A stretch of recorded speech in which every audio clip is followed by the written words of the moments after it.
ഇങ്ങനെ പറയുന്ന ആൾക്കാരുണ്ട്, 7 ദിവസം കൊണ്ട് നിങ്ങളുടെ സ്കിൻ ഞാൻ വൈറ്റൻ ചെയ്ത് കാണിച്ചു തരാം. നമ്മൾ ഇപ്പോൾ കണ്ടുവരുന്ന ഒരു അപകടകരമായ ഒരു പ്രവണതയുണ്ട്. നമ്മുടെ യൂട്യൂബുകളിലായാലും സോഷ്യൽ മീഡിയയിൽ പൊതുവെ ആൾക്കാർ യൂസ് ചെയ്തിട്ട് അവർക്ക് എഫക്ട് തോന്നിയിട്ടുള്ള പ്രൊഡക്ട്സ് ജനറലൈസ് ചെയ്ത് പറയാം. അതായത് എനിക്കിത് ഉപയോഗിച്ചിട്ട് നല്ല എഫക്ട് ഉണ്ടായി, സ്കിൻ വൈറ്റനിങ്ങിന് നല്ലതാണ്, അല്ലെങ്കിൽ ഹൈപ്പർ പിഗ്മെന്റേഷന് നല്ലതാണ് എന്ന് പറയുന്നത്. നമ്മൾ ഈ ജനറലൈസ് ചെയ്ത് പറയുമ്പോൾ ആൾക്കാർക്ക് ഒരു തെറ്റിദ്ധാരണ വരികയാണ്, ഓക്കെ ഹൈപ്പർ പിഗ്മെന്റേഷൻ ഇത് ഉപയോഗിക്കുക എന്നുള്ളത്. പക്ഷെ അല്ല, ഒരാൾക്ക് ഒരു മെഡിസിൻ പ്രിസ്ക്രൈബ് ചെയ്ത് കൊടുക്കും, അല്ലെങ്കിൽ ഒരു ക്രീം പ്രിസ്ക്രൈബ് ചെയ്ത് കൊടുക്കുമ്പോൾ അതിന്റെ ഉള്ളിൽ നമുക്ക് ഹാംഫുൾ കെമിക്കൽസ് ഉണ്ടോ ഇല്ലയോ എന്ന് അറിഞ്ഞിട്ട് വേണം നമ്മളത് പ്രിസ്ക്രൈബ് ചെയ്യണോണ്ട് തെറ്റല്ല. പക്ഷെ അത് ചെയ്യുമ്പോൾ നമ്മളിത് ശ്രദ്ധിക്കണം. കാരണം ഒട്ടുമിക്ക കോസ്മെറ്റിക് ഇൻഡസ്ട്രീസ് അവർക്ക് പെട്ടെന്നുള്ള ഒരു റിസൾട്ടാണ്.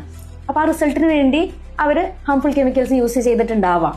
അത് ഓരോ പേഴ്സണിലും ഓരോ രീതിയിൽ എഫക്ട് ചെയ്യുന്നുണ്ടാവാം. ഇൻ എ ലോങ് റൺ നമ്മളത് യൂസ് ചെയ്യുമ്പോൾ നമുക്ക് നല്ലൊരു എഫക്ട് കിട്ടുന്നുണ്ട്, വൈറ്റനിങ് ആവുന്നുണ്ട്, നമ്മുടെ പ്രോബ്ലംസ് സോൾവ് ആവുന്നു. പക്ഷെ അത് യൂസ് ചെയ്ത് കുറച്ച് നാൾ കഴിഞ്ഞ് നമ്മളത് നിർത്തി എന്ന് വിചാരിക്കാം. പക്ഷെ നമുക്ക് ഉണ്ടായിരുന്ന ഒരു ഹൈപ്പർ പിഗ്മെന്റേഷൻ അല്ലെങ്കിൽ ഒരു ഡൾനെസ് ഉണ്ടായിട്ടുണ്ടെങ്കിൽ അത് ഇരട്ടിയായിട്ട് തിരിച്ച് വരിക, അല്ലെങ്കിൽ അത് ഫ്ലെയർ അപ്പ് ചെയ്യുക എന്നുള്ളൊരു കണ്ടീഷൻ നമുക്ക് പേഷ്യൻസ് വന്നിട്ടുണ്ട്. ഇപ്പൊ നമ്മളൊരു പ്രൊഡക്റ്റ് സജസ്റ്റ് ചെയ്യുകയാണെങ്കിൽ ഒരു കോസ്മെറ്റോളജിസ്റ്റിന്റെ അല്ലെങ്കിൽ ഒരു കോസ്മെറ്റോളജി അറിയുന്ന ഒരു ഡോക്ടറിനോട് ഒരു ഒപ്പീനിയൻ ചോദിച്ചിട്ട് ഇതിലെന്തെങ്കിലും ഹാംഫുൾ കെമിക്കൽസ് ഉണ്ടോ, എനിക്ക് യൂസ് ചെയ്യാൻ പറ്റുമോ എന്ന് ചോദിച്ചിട്ട് ചെയ്യുമ്പോൾ, അല്ലെങ്കിൽ ഒരു കൺസൾട്ടേഷനോട് ചെയ്യുമ്പോഴാണ് അതിന്റെ ഒരു പ്രോപ്പർ യൂസേജ് വരുന്നത്.